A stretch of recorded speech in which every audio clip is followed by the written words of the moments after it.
नमस्कार साथियों, आज हम हिंदी साहित्य के रीतिकाल के नामकरण को लेकर चर्चा कर रहे हैं।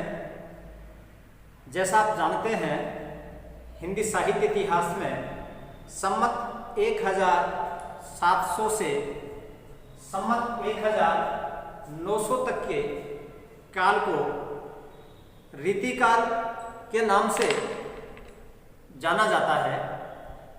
वैसे इस काल के नामकरण को लेकर आदिकाल की ही तरह विद्वानों में मतभेद रहा है। अलग अलग विद्वान इस काल के लिए अलग अलग नाम प्रयुक्त करना चाहते हैं, जिनमें से कुछ विद्वानों द्वारा जो नाम दिए गए हैं उनके बारे में हम चर्चा करेंगे और साथ ही हम ये भी चर्चा करेंगे कि इस काल के लिए कौन सा नाम सर्वोपयुक्त है और क्यों है। तो इस काल के लिए रीतिकाल, अलंकृत काल, कला काल, श्रृंगार काल, अंधकार काल आदि नाम प्रयुक्त किए गए हैं। जैसा यहाँ पर आप इस ब्लैक बोर्ड पर देख भी सकते हैं कि जॉर्ज ग्रियर्सन इस काल को रीतिकाव्य के नाम से जानना पसंद करते हैं। जॉर्ज ग्रियर्सन के बारे में आप जानते होंगे कि इनका जो the modern vernacular literature of Hindustan नामक जो ग्रंथ है, जो साहित्य इतिहास ग्रंथ है, उसे हिंदी साहित्य का पहला इतिहास माना जाता है। उस ग्रंथ में इन्होंने इस काल के लिए रीतिकाव्य जो नाम है वह उपयुक्त माना है। इसके बाद में हम चर्चा करें तो हम पाते हैं कि जो मिश्र बंधु हैं, जिन्होंने मिश्र बंधु विनोद नामक ग्रंथ लिखा है, उस ग्रंथ में इन्होंने इस काल के लिए अलंकृत काल को उपयुक्त माना है। और इसके पश्चात डॉक्टर रमाशंकर जो शुक्ल हैं, उन्होंने इस काल को कलाकाल कहना उचित समझा है। यानी रमाशंकर शुक्ल रसाल जो हैं वो इस काल के लिए कलाकाल नाम को उपयुक्त समझते हैं। उसके बाद में उनके बाद में नाम आता है आचार्य विश्वनाथ प्रसाद मिश्र का, जो इस काल के लिए श्रृंगार काल नाम का उपयोग करते हैं। और जो इस काल के लिए अभी तक भी जो प्रचलित नाम है, और एक ऐसे विद्वान जिन्होंने हिंदी साहित्य का बहुत ही अच्छा और क्रमबद्ध इतिहास जिन्होंने लिखा, और वह नाम है आचार्य रामचंद्र शुक्ल का। तो वे इस काल के लिए उत्तर मध्य काल या अथवा रीतिकाल नाम उपयुक्त मानते हैं। और वे ऐसा भी कहते हैं कि इस काल के लिए श्रृंगार काल का नाम भी उपयोग में लाया जा सकता है। उन्होंने लिखा कि उत्तर मध्य काल अथवा रीतिकाल नाम उन्होंने दिया है, परंतु इसे श्रृंगार काल कहने की भी छूट देते हुए वे लिखते हैं, इस काल को रस के विचार से यदि कोई श्रृंगार काल कहे तो कह सकता है। ऐसा मानना है आचार्य रामचंद्र शुक्ल का। यानी रस के विचार से अगर इस काल को कोई श्रृंगार काल कहे तो भी कह सकता है। तो इस प्रकार से हम देखते हैं कि इस काल के लिए रीतिकाव्य, अलंकृत काल, कला काल, श्रृंगार काल, उत्तर मध्य काल यानी रीतिकाल आदि नाम प्रचलित हैं। अब हम देखते हैं कि इन विद्वानों ने जो ये नामकरण किए हैं, उन नामकरणों के पीछे उनके क्या तर्क हैं, वे क्या तर्क प्रस्तुत करते हैं। क्योंकि कोई भी विद्वान जब भी कोई किसी भी काल का नामकरण कोई करता है तो वह उसके पीछे अपना कोई न कोई तर्क प्रस्तुत करता है कि इस काल का यह नामकरण करने के पीछे कौन कौन से कारण हैं, कौन कौन से तर्क हैं। तो इन विद्वानों ने भी अपने अपने तर्क या अपने अपने मत इस काल के लिए दिए हैं, इस काल के नामकरण के लिए प्रस्तुत किए हैं, तो हम जानते हैं उन्होंने कौन कौन से तर्क प्रस्तुत किए हैं। सबसे पहले नाम आता है जॉर्ज ग्रियर्सन का। तो मित्रों, जॉर्ज ग्रियर्सन ने इसे रीति काव्य कहा है। उनका मत है कि इस काल में रची गई रचनाओं में विद्यमान एक प्रकार की काव्य शैली, यानी रीति जो काव्य शैली है, उसके कारण से इस काल को रीति काव्य कहना चाहिए। यानी वे मानते हैं कि इस काल के काव्य में एक विशेष रचना पद्धति है, एक विशेष काव्य शैली है जो रीति काव्य शैली है। उसके कारण से इस काल को रीति काव्य कहना उचित है। उसके पश्चात जो मिश्र बंधु हैं, जिन्होंने अलंकृत काल नाम इस काल के लिए प्रस्तुत किया है, उनका मानना है कि इस काल में जो अधिकतर कवि हैं, उन्होंने अलंकारों के संबंध में ही लक्षण और उदाहरण प्रस्तुत किए हैं। इसलिए इस काल को अलंकृत काल कहना उचित प्रतीत होता है। यानी मिश्र बंधु का मानना है कि इस काल में जो रचनाकार हुए हैं, उन्होंने अलंकारों के संबंध में ही लक्षण और उदाहरण प्रस्तुत किए हैं। यानी वे इस काल के लिए अलंकार को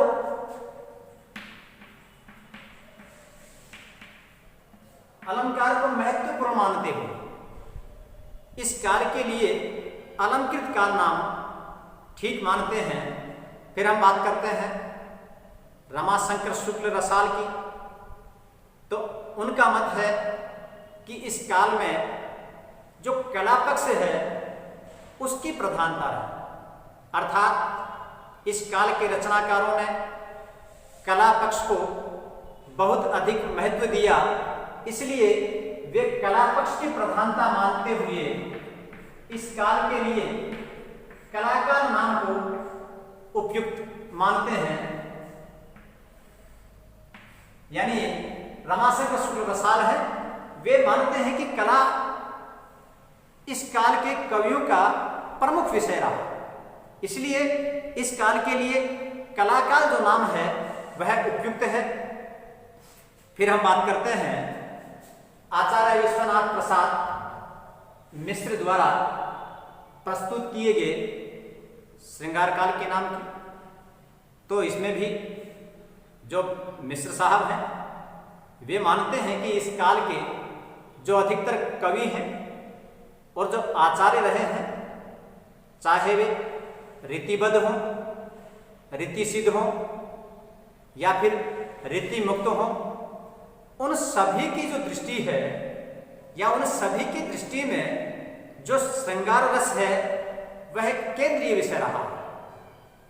कहने का तात्पर्य है कि वे मानते हैं कि उस समय के जो रचनाकार हैं, जो कवि और आचार्य हैं, भले वे रीतिबद्ध हो, रीति सिद्ध हो, रीति मुक्त हो, कोई भी हो, उन सब की श्रृंगार रस पर ही दृष्टि केंद्रित रखी है अपनी।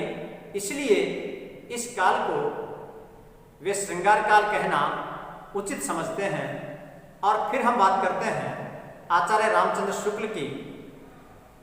उन्होंने मनोवैज्ञानिक और तत्कालीन साहित्य की विशेष अभिरुचि तथा प्रवृत्ति विशेष को ध्यान में रखते हुए इस काल के लिए उत्तर मध्यकाल या रीतिकाल नाम को उपयुक्त माना है। और जैसा मैंने पूर्व में भी कहा कि आचार्य रामचंद्र शुक्ल ने इसे आरंभ में तो उत्तर मध्यकाल या रीतिकाल नाम दिया, परंतु उन्होंने इस काल के लिए श्रृंगार काल नाम की भी छूट रखी और उन्होंने लिखा कि इस काल को रस के विचार से कोई श्रृंगार काल कहे तो भी कह सकता है। तो इस प्रकार से इन सभी विद्वानों ने अपने अपने जो नामकरण किए हैं उनको लेकर के अपने अपने तर्क प्रस्तुत किए। अब हम बात करते हैं कि जो नाम इन्होंने दिए हैं और इन्होंने अपने अपने विचार भी उनको लेकर रखे हैं, तो हम बात करें कि फिर आपत्ति क्या है। यानी ये जो नाम दिए हैं भले वो रीति काव्य है, अलंकृत काल है, कला काल है, श्रृंगार काल है या कोई अन्य नामकरण है, उस नाम के आधार पर हम इस काल को क्यों नहीं पुकारें? ऐसे कौन से कारण हैं, ऐसे कौन से तर्क हैं जिनके कारण से हम इस काल को इन अन्य नामों से नहीं पुकार सकते, या फिर इस काल के लिए रीतिकाल नाम ही सबसे अधिक प्रयुक्त किया जाता है, सबसे अधिक उपयुक्त माना जाता है?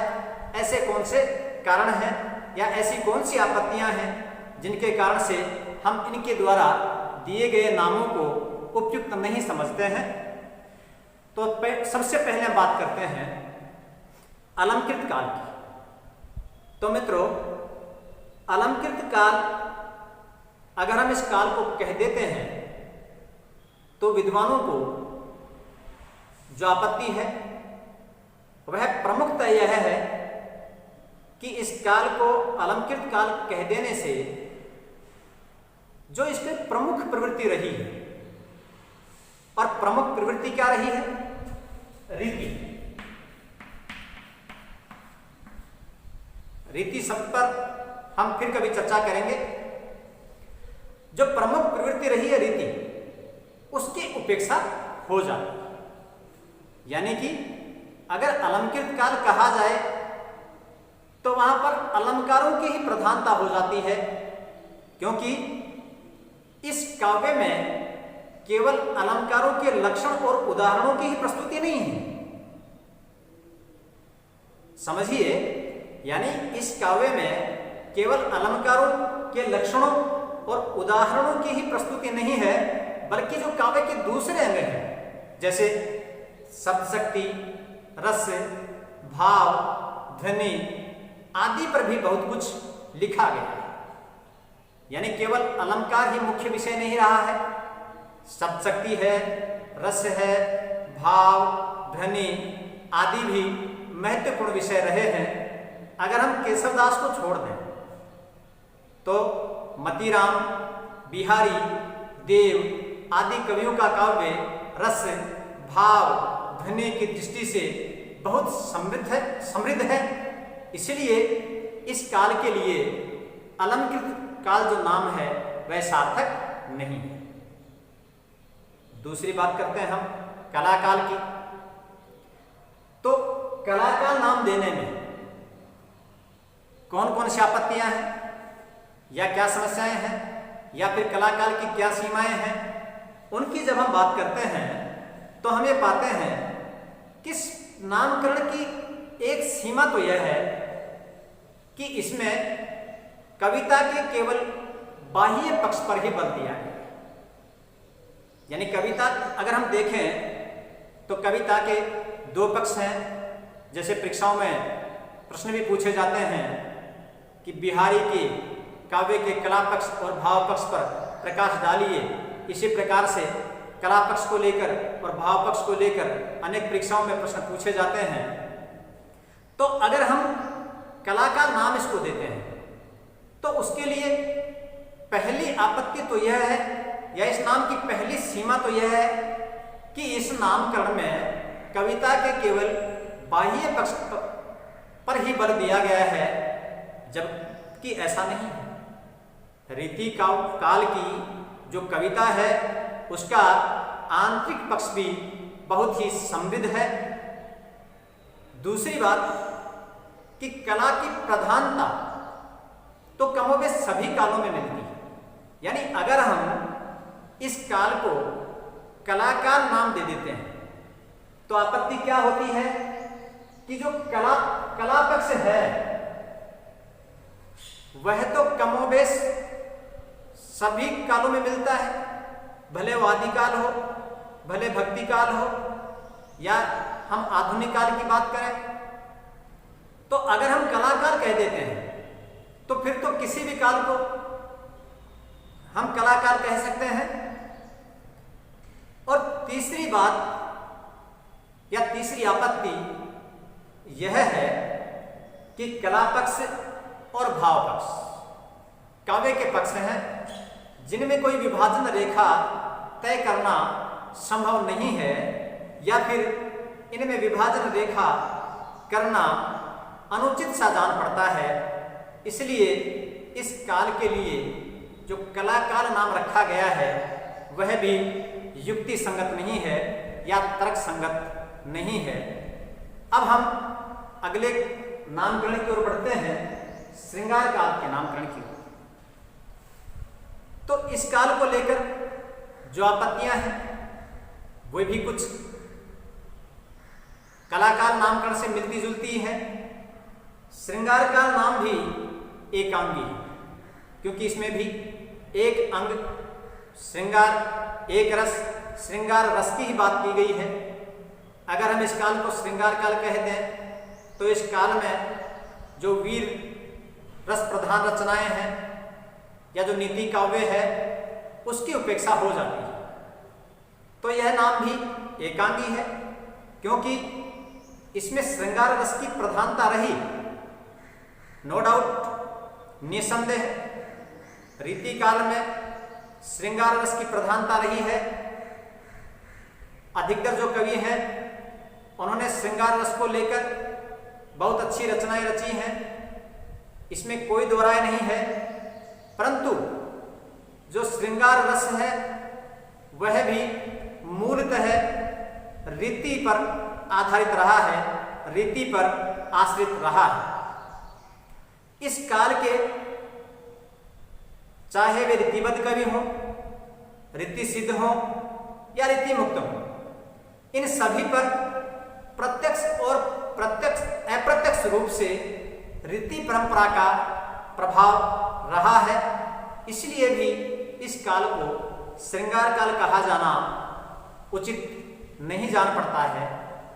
और एक बात और है कि इस काल में वीर रस का काव्य और नीति काव्य भी लिखा गया। यानी ऐसा नहीं है कि इस काल में केवल श्रृंगार रस का ही चित्रण किया गया, केवल श्रृंगार रस की रचनाएं ही लिखी गई। इस काल में श्रृंगार रस के साथ ही वीर रस और नीति काव्य भी लिखा गया। जैसे उदाहरण के रूप में भूषण, ग्वाल, सूदन, जोधराज, गुरु गोविंद सिंह आदि कवियों ने वीर रस के काव्य की रचना की। तो इसी के साथ में वीरेंद्र और गिरधर, कविराय आदि कवियों ने नीति और सुक्तिकार के रूप में इन कवियों को जाना जाता है। यानी इन कवियों ने नीति और सुक्तियों की रचना की।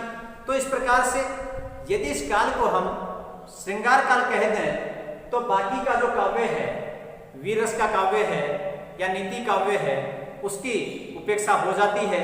इसलिए इस काल को श्रृंगार काल कहा जाना भी युक्ति युक्त नहीं है। अब हम बात करते हैं उस नाम की जिस नाम के लिए अधिकतर विद्वान सहमत हैं और जो नाम इस काल के लिए सबसे अधिक प्रयुक्त किया जाता है, रीतिकाल। रीतिकाल को लेकर जो आचार्य रामचंद्र शुक्ल हैं उन्होंने भी तर्क दिए हैं कि इस काल को रीतिकाल क्यों कहा जाना चाहिए। और विभिन्न विद्वानों ने भी इस नामकरण के पक्ष में अपने अपने तर्क प्रस्तुत किए हैं। तो रीतिकाल नाम क्यों उचित है, अब हम इस पर चर्चा करते हैं। तो देखिए, इस नाम पर चर्चा करने के लिए हमारे पास में 2-3 तर्क विद्यमान हैं और वे बहुत ही अच्छे तर्क हैं।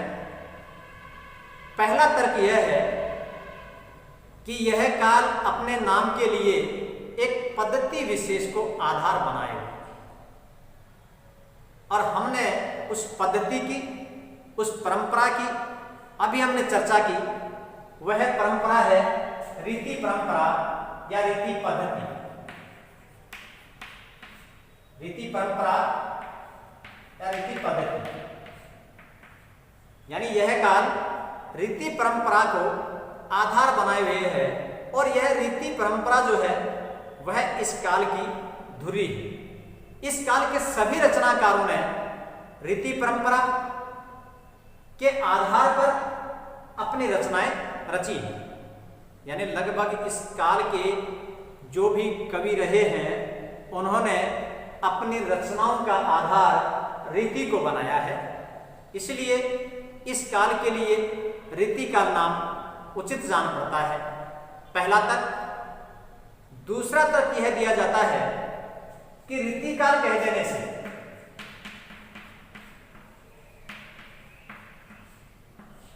रीति काल नाम दे देने से इस काल की जो सीमा है, सीमा यहां पर हम कालखंड की बात नहीं कर रहे हैं, हम साहित्य रचना की बात कर रहे हैं। तो साहित्य रचना की जो सीमा है उस सीमा का भी विस्तार हो जाता है। यानी रीति काल कह देने से इसके अंतर्गत वीर काव्य भी आ जाता है, सुक्ति काव्य भी समाहित हो जाता है। क्योंकि जहां पर हमने बात की थी कि कलाकाल कहने से केवल कला की बात की जाए, अलंकृत काल भी इसीलिए उचित नहीं था कि उसमें केवल अलंकारों की बात हो रही थी। रीति काल में क्योंकि रीति के अंतर्गत अलंकार, रस आदि सभी समाहित होते हैं, इसलिए इस काल को अगर रीति काल कहा जाए तो इसकी सीमा में यानी यह शब्द संकुचित नहीं होगा, इस शब्द का अर्थ व्यापक हो जाएगा और इसके अंतर्गत जो नीति काव्य है, जो वीर काव्य है, वह भी सम्मिलित हो जाएगा। इसलिए इस काल के लिए यह रीति काल जो नाम है वह उपयुक्त जाना पड़ता है। और तीसरा तर्क और है इसमें कि रीति काल नाम देने से इस काल की कविता का जो कला पक्ष है और भाव पक्ष है उसका संबंध भी बना रहता है। यानी कला पक्ष और भाव पक्ष का जो संबंध है वह भी विच्छिन्न नहीं होता। जैसा कलाकाल नाम देने में हो रहा था, यहां पर अगर रीति काल नाम देते हैं तो इन दोनों का संबंध बना रहता है। इसके अंतर्गत आंतरिक और कविता के आंतरिक और बाह्य पक्ष का संबंध स्थापित हो जाता है। वह संबंध टूटता नहीं है, दोनों पक्षों का समायोजन हो जाता है। इसलिए इस काल का नाम रीति काल रखना युक्ति संगत है, उपयुक्त है और तर्क संगत है। और इस काल के लिए जो सर्वोपयुक्त नाम है वह रीति काल है। इन सारे नामों पर हम जब चर्चा करते हैं, बने हुए रीति काव्य है, अलंकृत काल है, कला काल है, श्रृंगार काल है या अन्य कोई काल है, उन सभी नामों पर हम चर्चा जब करते हैं तो हम ये पाते हैं कि जो रीति काल नाम है वह इस काल के लिए यानी संवत 1700 से लेकर संवत 1900 तक के काल के लिए सबसे उपयुक्त है और तर्क संगत है। मैं उम्मीद करता हूँ कि आपको रीति काल के नामकरण को लेकर ये जो दी गई जानकारी है बहुत अच्छी तरह से समझ में आई होगी। हम अगले वीडियो में और दूसरे विषय को लेकर उपस्थित होंगे। तब तक के लिए आपसे अलविदा। आपने सुना, इसके लिए आपका धन्यवाद। Thank you.